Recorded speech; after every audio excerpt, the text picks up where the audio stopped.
Hi friends, welcome back to my channel. ప్రతిరోజు కార్తీక దీపం serial టీవీలో కన్నా ముందుగా చూడడానికి వెంటనే మా ఛానల్ని సబ్స్క్రైబ్ చేసుకొని పక్కనే ఉన్న గంట సింబల్లో ఆల్ పైన క్లిక్ చేయండి. అప్పుడే నేను పోస్ట్ చేసే వీడియోస్ మీరు మిస్ కాకుండా నోటిఫికేషన్ ద్వారా చూడగలరు. ఇక సీరియల్లోకి వెళ్తే కార్తీక్ దీపను కాపాడబోయి ప్రమాదంలో పడతాడు. ఇక దాంతో జ్యోత్స్నకి దిమ్మ తిరిగే షాక్ ఇస్తుంది దీప. మరి అసలు ఏం జరిగింది? దీపను కాపాడబోయి కార్తీక్ ప్రమాదంలో పడడం ఏంటి? మరి జ్యోత్స్నకి ఏ విధంగా బుద్ధి చెప్పబోతుంది దీప అనేది తెలియాలంటే ఈ వీడియోని చివరి వరకు స్కిప్ చేయకుండా చూడండి. అప్పుడే మీకు క్లియర్ గా అర్థమవుతుంది. అలాగే ఈ వీడియోని ఇప్పటి వరకు లైక్ చేయని వాళ్ళు ఇప్పుడే లైక్ చేసేయండి. ఇక సీరియల్లోకి వెళ్తే కార్తీక దీపం సీరియల్లో జ్యోత్స్న కోపంతో రగిలిపోతూ ఉంటుంది. ఒక్కొక్క ప్లాన్ కూడా తను అనుకున్నదంతా కూడా ఏ ఒక్కటి కూడా సక్సెస్ అవ్వట్లేదని చాలా కోపంతో రగిలిపోతూ ఉంటుంది. దీప కడుపును పోగొట్టే ప్రయత్నం చేద్దామని దీప కాలికి కాలు అడ్డం పెట్టి దీప కింద పడిపోయేలా చేశాను. కానీ అది సక్సెస్ అవ్వకుండా మా అమ్మ అడ్డుపడింది. దీప కడుపు పోకుండా కాపాడింది. బావేమో నేనే చేశానని ఇండైరెక్ట్‌గా నాకే వార్నింగ్ ఇచ్చాడు. అలా వార్నింగ్ ఇవ్వడం కాదు, అసలు దీపే లేకుండా చేస్తాను. అప్పుడు ఏం చేస్తాడు బావ? ఖచ్చితంగా దీపకు ఏదో ఒకటి జరగాల్సిందే. దీప ప్రాణాలతో ఉండకూడదు. దీప కడుపులో ఉన్న బిడ్డ ఈ భూమి మీద అసలు ఉండకూడదు. భూమి మీద పడకూడదు. అంటే ఈ వారసురాలు బాధ, ఇంకా ఆ వారసురాలికి ఇంకొక వారసురాలు పుట్టబోతుందన్న బాధ, భయం అన్నీ కూడా పోవాలి అంటే just one and one solution. అదేంటి? దీప చావు. దీప చస్తేనే నాకు ఈ వాస్తంతా దక్కుతుంది. ఈ ఇంటికి ఇంకొక వారసురాలు వస్తుంది అన్న ఆలోచన కూడా నేను తట్టుకోలేకపోతున్నాను. జీర్ణించుకోలేకపోతున్నాను. అలాంటిది నేను ఆ దీపని ఈ ఇంటి వారసురాలుగా ఎలా ఒప్పుకుంటాను? అందరి ముందు ఎలా బయటపడనిస్తాను? అసలు బయటపడడానికి దీపంటూ ఉంటే కదా అంటూ దీపను అడ్డు తొలగించుకోవడానికి చాలా గట్టి ప్లానే వేసింది జ్యోత్స్న. ఇక జ్యోత్స్న వేసిన ప్లాన్ ప్రకారం దీపని అడ్డు తొలగించుకోవడానికి ఒక రకమైన ప్లాన్ అయితే ఏర్పాటు చేస్తుంది. ఆఫీస్‌కి వెళ్ళి దీపని క్యారేజ్ ఇచ్చి వచ్చేలా చేయాలని అనుకుంటుంది. కానీ సుమిత్ర ఉండి, "ఏంటి దీప? ఏంటి? ఎవరికి క్యారేజ్ కడుతున్నావు?" అనగానే "ఏం లేదమ్మా, ఆహ్, ఆఫీస్‌కి క్యారేజ్ తీసుకురమ్మని తాతగారికి, దశరథ గారికి ఆహ్, క్యారేజ్ పంపిద్దామని ఇలాగ చేస్తున్నాను" అనగానే, "అవును, క్యారేజ్ తీసుకెళ్ళడానికి ఆఫీస్ నుంచి ఎవరినైనా పంపించారా?" అనగానే, "లేదమ్మా, నేనే వెళ్లి ఇచ్చేస్తాను" అనగానే, "ఏం చేస్తున్నావు దీప నువ్వు? అయినా నువ్వు ఈ పనులన్నీ చెయ్యొద్దంటే ఈ పనులన్నీ నెత్తిన వేసుకుంటున్నావు.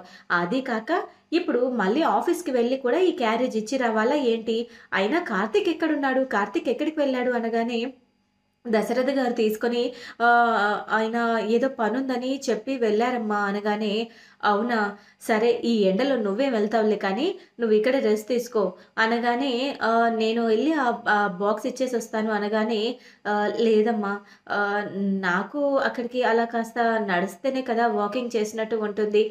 పుట్టబోయే బిడ్డకు కూడా ఆరోగ్యంగా ఉంటుంది.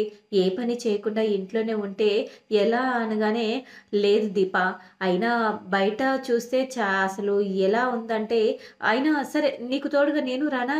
అనగానే, "మీకు చాలా పనులుంటాయి కదమ్మా! నేనొక్కదాన్ని వెళ్తానులెండి" అనగానే, "లేదు దీప, ఇది కరెక్ట్ కాదు. కడుపుతో ఉన్న నీతో సేవలు చేయించుకుంటున్నట్టు నాకనిపిస్తుంది.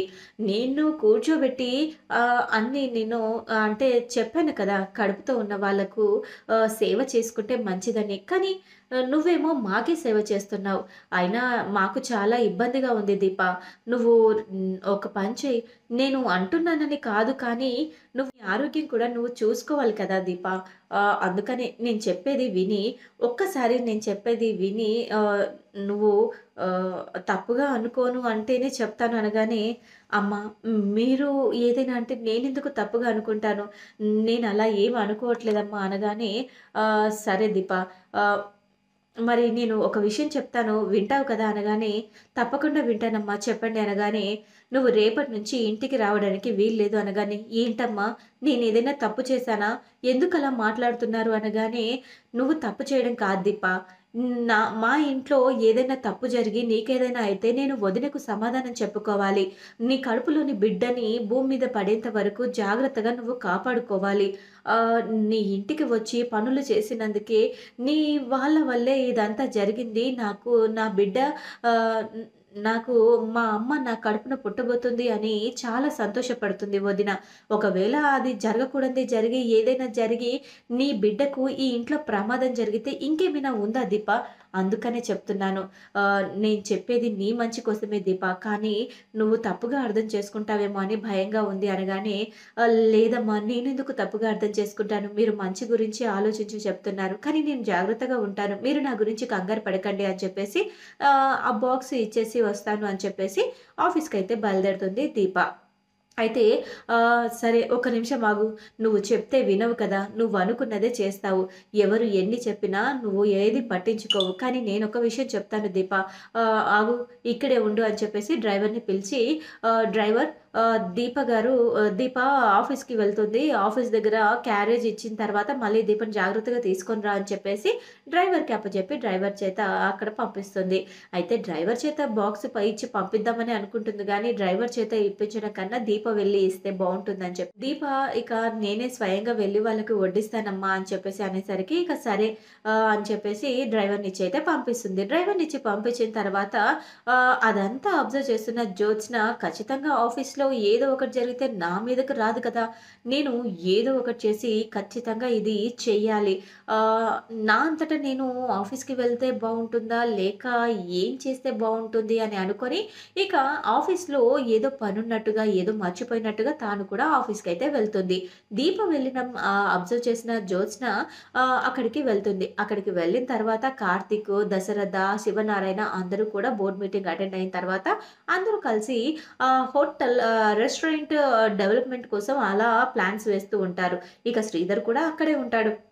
అందరికి కలిపే భోజనం తీసుకెళ్తుంది దీప. "ఏంటి దీప నీకు ఎన్ని సార్లు చెప్పినా అర్థం కాదా? అయినా నీకు ఈ పనులన్నీ ఎందుకు?" అని చెప్పేసి శ్రీధర్ అయితే కాస్త కోప్పడతాడు. "మాస్టరు అయినా ఇందులో శ్రమేం లేదు. దీపకు అయిన వాళ్ళకి చేయడంలో తృప్తి ఉంటుంది. అయినా దీప తన జాగ్రత్తలో తను ఉంటుంది. మీరేం కంగారు పడకండి" అని అంటూ ఉండగానే ఇక అంతలోనే జ్యోత్స్న కూడా వస్తుంది. జ్యోత్స్న వచ్చిందేంటి? అంటే దీపకు మళ్ళీ ఏదైనా ప్రమాదం జరిపించాలని చూస్తుందా ఏంటి? దీపను నేను జాగ్రత్తగా చూసుకోవాలి. లేదంటే దీప కడుపులో బిడ్డకు, దీపకు ప్రమాదం జరిగే అవకాశం ఉంది దీప వల్ల అని చెప్పేసి గట్టిగా అనుకుంటాడు కార్తీక్. ఇక వెంటనే కార్తీక్ అయితే దీప పక్కనే నిలబడి "దీప నేను వడ్డిస్తాలే నువ్వు కూర్చో" అనగానే, "లేదు బావ నువ్వు కూడా మార్నింగ్ తినకుండా వచ్చావు కదా! అందుకనే నీకోసం కూడా తీసుకొచ్చాను. నువ్వు కూడా తిను బావ" అనగానే, "తిను కార్తీక్ అందరికీ భోజనం మనమే వడ్డించుకుందాం." "అమ్మ దీప నువ్వు తిన్నావా?" అనగానే, లేదు లేదు మావయ్య గారు నేను ఇంటికి వెళ్ళిన తర్వాత తింటాను" అనగానే, "కడుపుతో ఉన్నావమ్మా నువ్వు తినకుండా అలా టైంకి కాకుండా టైంకి ఇలా చేస్తే ఎలా? ఇది కరెక్ట్ కాదు" అని చెప్పేసి ఇక శివనారాయణ అయితే తనని కూడా కూర్చోమంటాడు. అందరూ కలిసి భోజనం అయితే చేస్తారు. జ్యోత్స్న కూడా భోజనానికి కూర్చుంటుంది. అయితే మధ్యలో ఒకటి గుర్తొచ్చింది అని చెప్పేసి త్వరగా భోజనం ముగించుకొని దీప హ్యాండ్ వాష్‌కి వెళ్తుంది. మొదట దీపే వెళ్తుందని అనుకోని దీపను హ్మ్. కాస్త కాలు జారి పడిపోయేలాగా చేసి అక్కడ కొబ్బరి నూనె వేస్తుంది. అయితే ఆ ఫ్లోర్ మీద కొబ్బరి నూనె వేయడం వల్ల పడిపోతుందని అనుకుంటుంది. కానీ అది కాస్త మిస్ అవుతుంది. అయితే ఎక్కడ తను పడకుండా వేరే వాళ్ళు పడతారు అని చెప్పేసి ఇక్కడ ఆ తర్వాత వాళ్ళందరి ముందు దీపను కాపాడినట్టు కవరింగ్ ఇవ్వడానికి ఏ వా వాచ్‌మెన్ అంటూ ఇక అక్కడ పనిచేసే వాళ్ళని పిలిచి, "ఏంటిది ఇక్కడ గా ఆయిల్ అంతా పడిపోయింది. ఎవరైనా చూసుకోకుండా కింద పడిపోతే ఏంటి ఈ సంగతి? ముందే దీప కడుపుతో ఉంది. అలాంటప్పుడు ఇలాంటివి జరిగితే ఎలా?" అని చెప్పేసి "దీప నువ్వు జాగ్రత్త. నీకేం కాలేదు కదా!" అంటూ ఓవర్ యాక్టింగ్ అయితే చేస్తుంది జ్యోత్స్న. ఇక జ్యోత్స్న ఓవర్ యాక్టింగ్ చూసి ఏంటి దీపను పడేయడానికే ఇదంతా ప్లాన్ చేసిందా ఏంటి అని అనుకుంటూ ఇక తర్వాత "ఈరోజు నేను ఆఫీస్‌కి రావడం వల్ల దీపకు మంచి జరిగింది" అంటూ ఇక కవరింగ్ అయితే ఇస్తుంది. అయితే సరే నేను బయలుదేరుతాను అని చెప్పేసి అనగానే, "నేను పంపిస్తాను దీప. నేను ఇంటికే వెళ్తున్నాను. పద మనందరం కలిసెళ్దాము" అనగానే, అది వద్దు మేడం గారు, పెద్ద మేడం గారు. నేనున్నాను కదా! నేను చూసుకుంటాను అని చెప్పేసి అనగానే, ఇక కార్తీక్ వెళ్ళే కార్‌కి అసలు యాక్చువల్‌గా కార్తిక్ వెళ్ళే కార్ కన్నా డ్రైవర్ ఇచ్చిన కార్‌కి బ్రేకులు తిప్పించి డ్రైవర్ బదులు డ్రైవర్‌తో సహా దీప చచ్చిపోవాలి అని చెప్పేసి కార్‌కైతే బ్రేకులు తిప్పిస్తుంది. అయితే అది నెరవేరకపోయేసరికి కార్తికే దీపను డ్రాప్ చేస్తాను అని చెప్పేసరికి ఏంటి బావ కార్తిక్ బావ కనీసం ఆహ్, ఇలా ఎందుకు బావకి నా ప్లాన్ అర్థమైపోయిందా? నేను ఖచ్చితంగా ఏదో ఒకటి చేస్తానని బావ దీపకు కాపలా కాస్తున్నాడా? నో, అలా జరగడానికి వీల్లేదు. ఖచ్చితంగా నేను ఏదో ఒకటి చేయాలి అని చెప్పేసి బావని ఆపాలి. లేకపోతే ఆ కారు బావ డ్రైవ్ చేస్తాడు. బావ కార్‌ని నేను తీసుకెళ్తున్నాను కాబట్టి ఆ కార్‌ని డ్రైవర్ వచ్చిన కార్‌ని బావ తీసుకెళ్తాడు. బావను వెళ్ళకుండా ఏదో ఒకటి చేయాలి అని అనుకుంటూ ఆలోచిస్తూ ఉండగానే కార్తీక్ ఆ కార్ తీసుకొని బయలుదేరిపోతాడు. అయితే ఆ కార్ స్టార్ట్ చేసిన తర్వాత దీప ఎక్కుదామని అనుకుంటుంది. కానీ దీప ఎక్కే లోపే కారు స్టార్ట్ అయిపోయి బ్రేకులనేవి పడకుండా అసలు ఆహ్, కళ్ళ ముందే ఆహ్, తన ప్రమాదం అయితే జరిగిపోతుంది. అయితే దీపను మళ్ళీ 10 నిమిషాలు ఇక్కడే ఉండు దీప, ఇందులో పెట్రోల్ అయిపోయినట్టుంది. నేను పెట్రోల్ పోయించుకొని వస్తాను అని చెప్పేసి కార్తీక్ అయితే వెళ్తూ ఉంటాడు. ఇక అలా వెళ్తుండగా కార్తీక్‌కి యాక్సిడెంట్ అవుతుంది. కార్తీక్ యాక్సిడెంట్ అవ్వగానే ఆ విషయం తెలుసుకొని దీప ఒక్కసారిగా షాక్ అయిపోతుంది. అంటే ఆ కార్‌కి బ్రేకులు తీసేపిచ్చింది ఈ జ్యోత్స్నే అనమాట. నా భర్తకు ప్రమాదం జరగడానికి కారణమైంది ఈ జ్యోత్స్న. దీనికి బుద్ధి చెప్పాలి అని చెప్పేసి జ్యోత్స్న చెంప చెల్లుమనిపించి, "నువ్వసలు మనిషివేనా? అసలు కడుపుతో ఉన్న ఆడదాన్ని చంపాలని చూస్తున్నావు. నువ్వసలు ఏం మనిషి జన్మ పుట్టావా? అయినా నా బావకి ఏదైనా జరగాలి. నీ బండారం అంతా బయట పెడతాను. నువ్వే ఇదంతా చేశావని అందరి ముందు నిరూపిస్తాను" అని చెప్పేసి గట్టిగా చెప్పేస్తుంది. దీప జ్యోత్స్నకి గట్టిగా వార్నింగ్ కూడా ఇస్తుంది. అండ్ నువ్వు ఏదైతే జరగకూడదని ఇన్ని రోజుల నుంచి తపన పడుతున్నావో అది జరిగేలా చేస్తాను అంటూ జ్యోత్స్నకైతే షాక్ అయితే ఇస్తుంది దీప. ఇక చూడాలి మరి తర్వాత ఎపిసోడ్‌లో ఏం జరగనుందో. ఇలా జరిగి దీప జ్యోత్స్నకి దిమ్మ తిరిగే వార్నింగ్ ఇవ్వాలని, అలాగే జ్యోత్స్న ఆహ్, జ్యోత్స్నకి ఇప్పటికైనా బుద్ధి రావాలని, దీప కార్తీక్‌ల జోలికి వెళ్ళకూడదని, కార్తీక్‌కి ఎటువంటి ప్రమాదం కలగకూడదని, దీప కడుపులోని బిడ్డ సేఫ్‌గా ఉండాలి అని అనుకునే వాళ్ళు యెస్ అని కామెంట్ చేయండి.